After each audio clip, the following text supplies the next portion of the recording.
2025 A level වලට තව තියෙන්නේ මාසයකටත් වඩා අඩු කාලයක්. ඉතින් ඔයා හිතනවා නම් A level විභාගය හරියටම කරගන්න මේ කාලේ උදව්වක් කරගන්නේ කොහොමද කියලා අද වීඩියෝ එක ඔයාලට. මම අප්සරා ධනංජලි. දැනට කොළඹ විශ්වවිද්‍යාලයේ වෛද්‍ය පීඨයේ ප්‍රථම වසරේ වෛද්‍ය ශිෂ්‍යාවක්. කැම්පස් එකක වගේ A level වලදී වෙනමම ස්ටඩි ලීව් එකක් නැති වුණා. එක කාලයක් එනවා ක්ලාස් උත් නැහැ, ස්කූලෙත් නැහැ. ඔයාට තනියම ඔයාගේ වැඩ කරන්න පුළුවන් වෙනවා.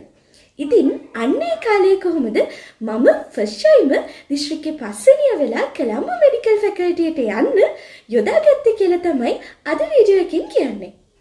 අපි ස්ටඩි ලීව් එක කොහොමද ප්ලෑන් කරන්න කියලා දැනගන්න කලින් අපිට වෙනම ඔයාලගේ කාලසටහන බලන්න. ඔයාලගේ කාලසටහන දිහා බැලුවොත් ඔයාලට ඉස්සෙල්ලම තියෙන ජීව විද්‍යාවනේ. ජීව විද්‍යාව පළවෙනි ප්‍රශ්න පත්‍රය සහ දෙවෙනි ප්‍රශ්න පත්‍රය එක ළඟ දවස් දෙකක තමයි ඔයාලට තියෙන්නේ. ඊට පස්සේ දවස් දෙකක විතර නිමාඩුවකින් පස්සේ තමයි භෞතික විද්‍යාව පළවෙනි ප්‍රශ්න පත්‍රය තියෙන්නේ. එතනින් එහාට ගිහින් භෞතික විද්‍යාව පළවෙනි ප්‍රශ්න පත්‍රයේ සිකුරාදාට තිබ්බට පස්සේ සඳුදා තමයි ආපහු ඔබට දෙවෙනි ප්‍රශ්න පත්‍රය තියෙන්නේ. හැබැයි වැඩේ වෙන්නේ නංගී මල්ලි භෞතික විද්‍යාව දෙවෙනි ප්‍රශ්න පත්‍රයේ ලියලා රසායන විද්‍යාව පළවෙනි ප්‍රශ්න පත්‍රයේ ලියන්න ඔබට එන්නේ එක දවසක කාලයක් විතරයි. රසායන විද්‍යාව දෙවෙනි ප්‍රශ්න පත්‍රයට නැවතත් තව දවසක් තියලා තමයි විභාගය තියලා තියෙන්නේ. එතකොට ඔයා ස්ටඩි ලීව් එකේ වැඩිම බරක් දෙන්න වෙන්නේ රසායන විද්‍යාව කියන විෂයට. මොකද එක දවසකින් කවදාවත්ම ඔයාට ලොකු ධාරිතාවයක් නැත්තම් පුළුවන් කමක් ලැබෙන්නේ නැහැ මේ සියලුම විෂය කරුණු නැවත මතක් කරගෙන ආවරණය කරගන්න. හරි.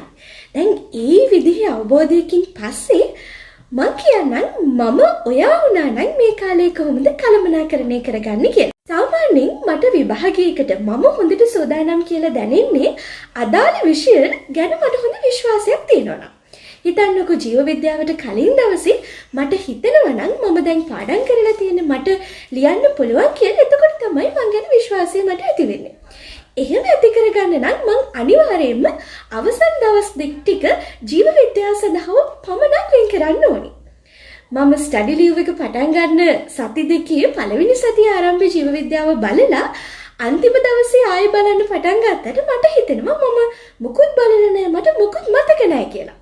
අන්න ඒක වළක්වන්න මම කරන්නේ ස්ටඩි ලීව් එකේ පළවෙනි සති එකමාර විතර ජීව විද්‍යාවට වෙන් කරන්නේ නැහැ. ඒ දෙක මම වෙන් කරන්නේ භෞතික විද්‍යාවටයි රසායන විද්‍යාවටයි. එතනින් ඉතුරු වෙන දවස් 4ක හෝ 5ක කාලය සම්පූර්ණයෙන්ම මම ජීව විද්‍යාව පාඩම් කරන්න යොදා ගන්නවා. ඒ කියන්නේ ජීව විද්‍යාව පේපර් එකට කලින් තියෙන දවස් 4 5 මම කරන්නේ ජීව විද්‍යාව පාඩම් කරන එක පේපර්ස් වලින් මතක් කරගන්න එක. දැන් ඉතුරු දවස් ටික තියෙනවනේ. ওই දවස් ටික කොහොමද අපි කළමනාකරණය කරගන්නේ? මම ඔයාලට කිව්වා අපිට රසායන විද්‍යාවට තමයි මේකේ වැඩි බරක් දෙන්න වෙන්නේ. මොකද කාලසටහන අනුව ඊතරම් කාලයක් ඔබට ලැබෙන්නේ නැහැ රසායන විද්‍යාව සඳහා සූදානම් වෙන්න. දැන් මේ කාලේ ඔයාලට තියෙන්නේ ඔයා මෙතෙක් ඉගෙනගත්තු සියලුම කරුණු මතක් කරගන්න. සියලුම දේවල් ධාරණය කරගන්න. ඒව ඔයාට මතකද කියලා බලන්න. මම මේ කතාව මගේ YouTube channel එකේ කලින් වීඩියෝ එකක ඔයාලට කියලා තියෙනවා. මම ගොඩක් ලකුණු අඩු වෙලා හිටපු කෙනෙක් රසායන විද්‍යාවට. මම ලකුණු හදාගත්තේ point book එකක් පාවිච්චි කරලා. ඉතින් නංගිලා මල්ලිලාට ඒ වගේ එකක් හදන්න බැරි වුණා නම් ඔයා රසායන විද්‍යාවට පාඩම් කරන දවස් කිහිපය තුළ ඔයාට හම්බ වෙන මේව මට වැදගත් වෙයි කියලා හිතන කරුණු පොඩි පොතක ලියා ගන්න. එතකොට ඔයා පාඩම් කරලා ඉවර වෙනකොට සාමාන්‍යයෙන් ටිකක් ලොකු ප්‍රමාණයක ෂෝට් නෝට් එකක් වගේ එකක් ඔයාලට හැදිලා තියෙවි.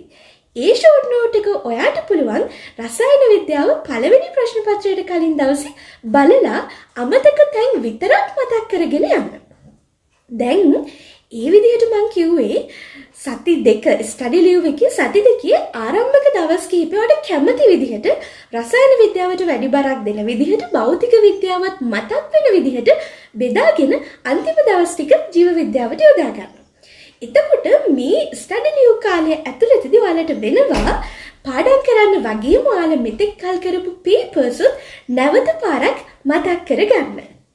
හරි. ඒ කතාවෙන් පස්සේ මම දැන් එන්නේ අපි විභාගය අතට කරන්න ඕනි දේවල් කියන එක ගැන. දැන් විභාගයේ අතරතුර ගැන කතා කරාම අපි කාගේත් ලොකු අවධානයක් යන්නේ ගෙසින්ස් වලටනේ. එහෙම නැත්නම් මේ අනුමාන ප්‍රශ්න කියන වලට. අනුමාන ප්‍රශ්න කියන්නේ හොඳ දෙයක්. ඔයාලට විභාගෙදි ලකුණු ගන්න ගොඩක් උදව් වෙන දෙයක්.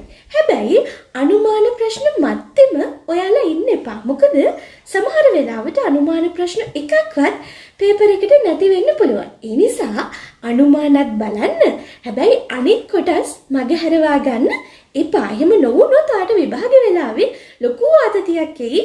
මම අනුමාන විතරයිනේ බැලුවේ මොකුත් මේකේ නෑනේ කියලා. ජීව විද්‍යාවට අපි කලින් ඉඳන්ම ලෑස්ති වුණානේ දවස් 4ක් තිස්සේ.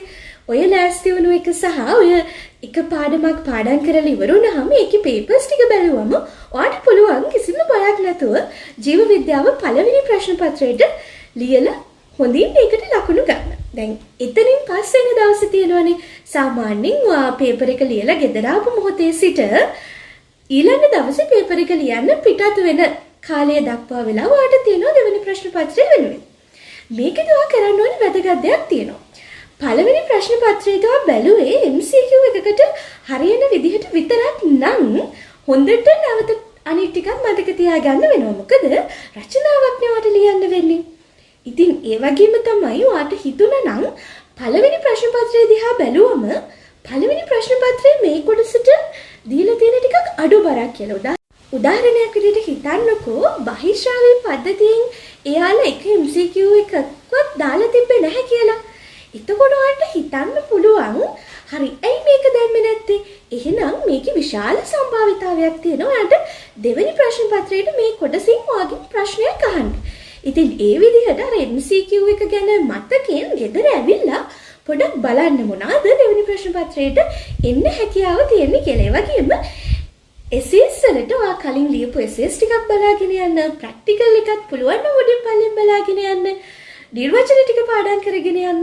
ඒකත් එක්ක ඔයාලට පුළුවන්කම ලැබෙවි දෙවෙනි ප්‍රශ්න පත්‍රයට හොඳින් මුහුණ දෙන්න. භෞතික විද්‍යාව බහුවර්ණ ප්‍රශ්න පත්‍රයට ජීව විද්‍යාව දෙවෙනි ප්‍රශ්න පත්‍රයට මුහුණ දුන්නාට පස්සේ දවස් 2ක කාලයක් තියෙනවා.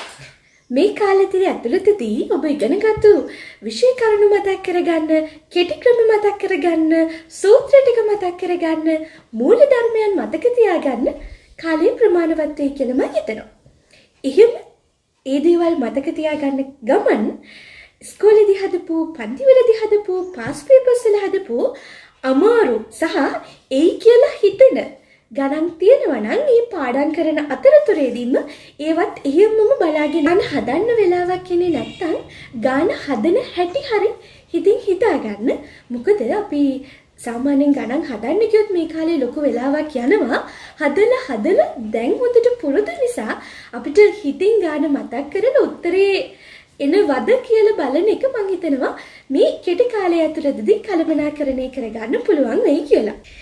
භෞතික විද්‍යාව දෙවැනි ප්‍රශ්න පත්‍රයේ තියෙන සඳුදා සිකුරාදා බහුවර්ණ කොටස තිබ්බම සඳුදා දක්වා වෙන කාලය තුල ඔබට සම්පූර්ණ දවසක් තියෙනවා. දවසක් දාගන්න මතක් කරගන්න ව්‍යුහගත රචනාවලට එන ප්‍රැක්ටිකල් ටික සම්පූර්ණයෙන්ම මුල ඉඳන් අකුරක් නැර ප්‍රැක්ටිකල් දැනුම ඒ සෙනසුරාදා දවස් ඇතුළතදී මතක තියාගෙන ඒ පාඩම් කරන අතරතුරේදීම ප්‍රශ්න කිහිපයක් කරලා බලන්න. දෙවැනි දවස රචනා ප්‍රශ්න පත්‍රයට මුහුණ දෙන්න සූදානම් වෙන්න. රචනා ගණන් එන වැඩිපුර එන දේවල් මොනවද? රචනා අනිවාර්යෙන් එන කොටස් තියෙනවා. ඒවට වැඩි බරක් දීලා සූදානම් වෙන්න මම හිතනවා දෙවැනි දවසේ ඔබට රචනා ප්‍රශ්න පත්‍රයට සූදානම් වෙන්න හැකියාවක් ලැබෙවි කියලා. අපි මොකද කරන්නේ කෙමිස්ට්‍රි වලට කලින් තියෙන තනි දවසේ? අපිට කරන්න වෙන්නේ අපි අර ස්ටඩි ලීව් කාලේ හදපු පුංචි පොත ආපහු බලාගෙන යන එක. ඒ බලාගෙන යන අතරේ ඒ අවට තියෙන මාතෘකාත් ඔබට මතක් වෙයි. යම් තැනක හිතනවා නම් මට මේක මතක නැහැ කියලා ඒ කොටස විතරක් ආපහු ගිහිල්ලා බලලා ඉන්න. ඒ වගේම තමයි ඒ විදිහේ කොටස් බලන අතරතුරේදී ඔයාලට වැදගත් වෙන අන්තිම කාලේ කරන පේපර්ස් ළඟම අවුරුදු කිහිපයක පාස් පේපර්ස් බලාගෙන යන්න. ඒව නිකන් නැවත කැරකි මේ පේපර්ස් වලට එන්න පුළුවන්කම තියෙන නිසා. රසායන විද්‍යාව දෙවන ප්‍රශ්න පත්‍රයටත් අනිවාර්යෙන් එන කොටස් ටික නැවතත් මතක් කරගෙන යන්න ඕගනික් පරිවර්තන ටික, ඉනෝගනික් සමීකරණ ටික, ඒ වගේම ඉනෝගනික් ප්‍රතික්‍රියා ටික, ෆිසිකල් වල තියෙන සමීකරණ ටික, කර්මාන්ත රසායන මේ පාඩම් ටික නැවත වතාවක් MCQ එකට බැලුවට කමක් නැහැ. ආපහු පොඩ්ඩක් බලාගෙන රචනා ප්‍රශ්න කිහිපයක් සහ ව්‍යුහගත රචනා ප්‍රශ්න කිහිපයකුත් කරලා ප්‍රශ්න පත්‍රය ලියන්න යන්න. මම මේ වීඩියෝ එක ඔයාලට දානකොට ඔයාලට ඇත්තටම සති දෙකක් නෙමෙයි තියෙන්නේ. මාසයක් විතර තියෙනවා විභාගයට. ස්ටඩි ලීව් එකට අපි සති දෙකක් වෙන් කළත් ඊට කලින් තියෙන සති දෙක අපි මොකද කරන්නේ? අපිට පුළුවන් ඔයාලට මොනවා හරිම වෙලා කවර් කරගන්න බැරි කොටසක් තියෙනවා නම් මේ සති දෙක උපරිමයෙන් යොදා ගන්න රංගී මල්ලි ඒ ටික කවර් කරගන්න. ඒ ටික කවර් කරලා ස්ටඩි ලීව් එක පටන් ගන්න දවස වෙනකොට ඔයාට 100%ක්ම කවර් වෙලා තියෙන්න ඕනේ. හදිස්සි හරි වාට හිතනවා නම් කවර් කරගන්න බෑ කියලා අතාරින්න කෙනෙක්ගෙන් අහලා වැදගත්ම නැතිම කොටසක් හිතන්නකෝ හිතනවා නම් මට ඕගනික් කරගන්න බෑ. තව ගොඩක් තියෙනවා කරගන්න. එහෙම බෑ කියලා නම් බැරි වෙනවා. මොකද ඕගනික්, ඉනෝගනික්, ෆිසිකල් කියලා කියන්නේ කෙමිස්ට්‍රි ප්‍රශ්න පත්‍රය නිකන් හදවත වගේ. ඒ කොටස් නැත්තම් ඔයාලට ලකුණු ගන්නවා කියන එක හීනයක් වගේ වෙන්න පුළුවන්. ඒ නිසා මේ පළවෙනි සති දෙක යොදා ගන්න කවර් කරලා නැති සියලුම කොටස් කවර් කරගන්න ඔයාලට මහන්සි වෙන්න වෙයි. ගොඩාරියක් මේක කරන්න. හැබැයි ඉතින් මේ මාසයක මහන්සිය අවුරුදු ගානක සතුටක් වෙනුවෙන් නේ කියලා හිතලා මහන්සි වෙලා වැඩ කරන්න. ඒ වගේම අමතක කරන්න එපා නංගී මල්ලි හොඳට නිදා ගන්න. සාමාන්‍යයෙන් අඩුම තරමේ පැය 5ක්වත් නිදා ගන්න. ඔයා කොච්චර මහන්සි වුණත්, කොච්චර නිදි මරුවත් අන්තිම දවසේ අසනීප වුණොත් ඔයා ඒ මහන්සි වෙන දෙයින් වැඩක් වෙන්නේ නැහනේ. ඒ නිසා හොඳට නිදා ගන්න වෙලාව පාඩම් කරන්න වැය කරන්න එපා. පැය 5ක නිින්දක් අනිවාර්යෙන් ගන්න. ඊතර කාලය ඔයාලට පුළුවන් ඵලදායීව ගත කරලා මේ සියලු කරුණු ආවරණය කරගන්න. මම ඔබට කාලසටහනක් යෝජනා කරේ නැත්තේ එකිනෙකාට තියෙන වැඩ කොටස වෙනස් වෙන්න පුළුවන්. එක එක්කෙනා දෙන්න ඕනි බර ප්‍රමාණයත් විශේෂයට වෙනස් වෙන්න පුළුවන්. ඒ නිසා ඒ අනුව මේ විදිහට ඔයාට කැමති විදිහට කාලසටහනක් හදාගන්න මම කිව්වේ මම කරපු වැඩ කොටස. ඉතින් මම හිතනවා ඔයාලා වීඩියෝ එක බලන්න ඇති කියලා. Thank you බලුවට අමතක නොකර channel එක subscribe කරලා යාළුවන් එක්ක share කරන්න.